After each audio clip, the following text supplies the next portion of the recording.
অর্থের অভাবে বন্ধ হওয়ার পথে রংপুর জেলা পরিষদ সিটি সেন্টারের নির্মাণ কাজ।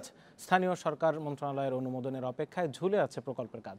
সরকারি অর্থায়নে দেশের সবচেয়ে বড় এই শপিং মলটি চালু হলে উত্তরাঞ্চলের কর্মসংস্থানের পাশাপাশি অবকাঠামোগত উন্নয়নে ভূমিকা রাখবে বলে মনে করেন সংশ্লিষ্টরা।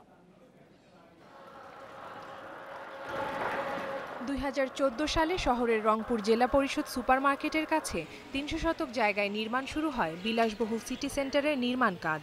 18 তলা বিশিষ্ট বিপণী বিতান ও বাণিজ্যিক ভবন নির্মাণে ব্যয় ধরা হয় প্রায় 160 কোটি টাকা, কিন্তু অর্থ সংকটে থেমে আছে ভবনের নির্মাণ কাজ।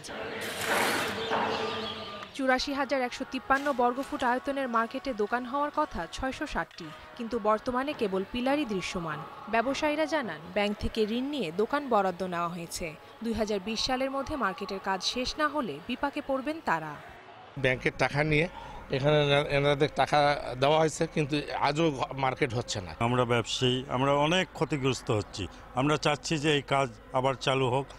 ঠিকাদারি প্রতিষ্ঠান বলছে, মন্ত্রণালয় অর্থ অনুমোদন দিলে 2020 সালের মধ্যে কাজ শেষ হবে।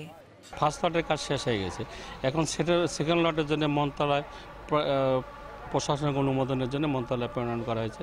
মন্ত্রণালয়ে আসলে আমরা সেকেন্ড লটের কাজ হয়তো 2020 সালের মধ্যে শেষ করানো যাবে। শিগগিরই অনুমোদন পাওয়া যাবে বলে আশ্বাস দিলেন জেলা পরিষদ। ক্ষতিগ্রস্ত আমরা করব না, কখনোই হবে না।